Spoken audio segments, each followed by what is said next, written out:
Comment va le projet de complexe sportif là, pour l'école de gymnastique et l'école et le club de judo? Je pense que présentement, c'est sont l'étape des plans, je pense. Oui, présentement, ils sont en train de travailler au niveau de l'architecture extérieure a été designée.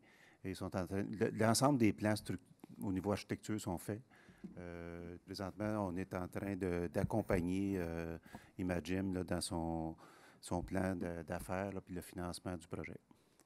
Est-ce qu'on a un échéancier à ce moment-ci du projet? À quel moment les familles, les usagers vont pouvoir visiter le nouveau complexe sportif?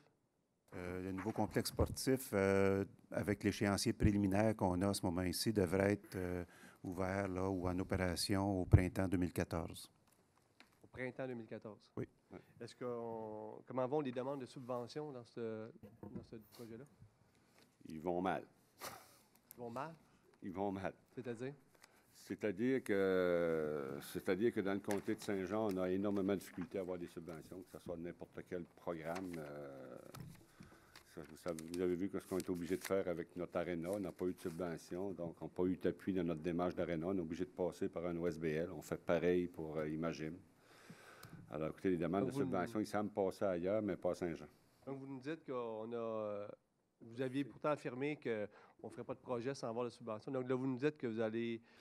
les glaces vont être réalisées sans programme de subvention. Exact. Et que là, on va réaliser le complexe. Je disais, en ce qui me concerne, moi, que c'était effectivement pas de glace sans subvention, mais on a trouvé une porte de sortie, c'est-à-dire un organisme sans but lucratif qui nous permet d'économiser beaucoup de sous, mais on a malheureusement, on est en demande de subvention présentement. J'espère que ça va être positif. J'espère que nos députés vont travailler pour effectivement nous amener des subventions, mais pour l'instant, on n'en a pas. Je vous parle de là exactement où on se parle présentement, on n'a pas de subvention. En quoi c'est moins cher si c'est un organisme à but non lucratif qui construit que si c'était la ville qui construit? C'est parce qu'il y a beaucoup de bénévoles qui y travaillent, puis au niveau de la gestion, c'est sûr qu'il y a des coûts qui sont moins importants. Donc, dans la réalisation du projet, ça va avoir un effet bénéfique. Contrairement à ce qui était fait dans le bois d'Oulas, est-ce que vous pouvez attendre que le projet soit ficelé avant de couper le bois des colibris? Que le projet soit ficelé, vous voulez dire... Et que tout soit attaché, le financement, puis etc. Je comprends qu'on est rendu à des étapes préliminaires, mais avant de passer le bulldozer dans le bois des colibris, est-ce que vous pouvez attendre que le projet soit complètement... Je ne pense pas qu'il y ait question de passer le bulldozer dans le bois des colibris. Non?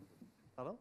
Il n'y a aucunement question de passer un bulldozer dans le bois des colibris. Ah oui, vous avez décidé de le construire... Il n'y a aucunement question de passer un bulldozer dans le bois des colibris. Comment vous allez construire le complexe? Vous l'avez expliqué la dernière fois. Je pense qu'on a beaucoup de difficultés à se comprendre. J'ai expliqué la dernière fois qu'il y avait quelques arbres qui étaient touchés, mais c'est de loin de prendre un bulldozer pour enlever tous les arbres qu'il y a là. On vous a parlé de 5 arbres majeurs qui étaient là. C'est ça. M. Berthelot, je pense que vous devez vraiment retourner faire un tour dans le bois des colibris. N'importe quand, puis je peux y aller avec n'importe qui. Je ne sais pas comment vous allez construire un complexe sportif sans bulldozer. J'ai hâte de voir ça. Je ne dis pas qu'on ne construira pas un complexe sportif sans bulldozer. Je vous dis qu'on ne passera pas un bulldozer dans le bois des colibris. Il y a une nuance, M. Laplante. Vous avez des difficultés avec les nuances. Non, je suis désolé, M. Berthelot, je ne suis pas d'accord avec ce que vous dites. M. Berthelot, vous avez dit d'entrée de jeu, la période de questions, que si on voulait avoir des réponses plus rapidement, de vous envoyer les réponses avant l'Assemblée. Envoyez-moi des questions, pas des réponses. Je vous ai envoyé J'ai posé une question il y a 2 semaines, le 18 février. J'ai posé la question.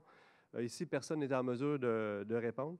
Est-ce que vous avez, à l'heure où on se parle, l'assurance que le gouvernement du Québec va appuyer votre projet de loi privé pour la mise en place de votre plan de conservation? Je vous ai répondu que les discussions se poursuivaient, et tant aussi longtemps qu'elles se poursuivent, sont de caractère confidentiel et je n'ai aucune assurance. C'est clair pour vous, ça? Non, mais je ne comprends pas pourquoi vous cachez de l'information relativement au plan de conservation. Je ne cache pas de l'information. Il y a une question de confidentiel dans ce dossier-là. Bien, écoutez, les rencontres, quand tu rencontres un ministère, tu rencontres un ministre ou ses représentants, ce sont des discussions qui sont confidentielles.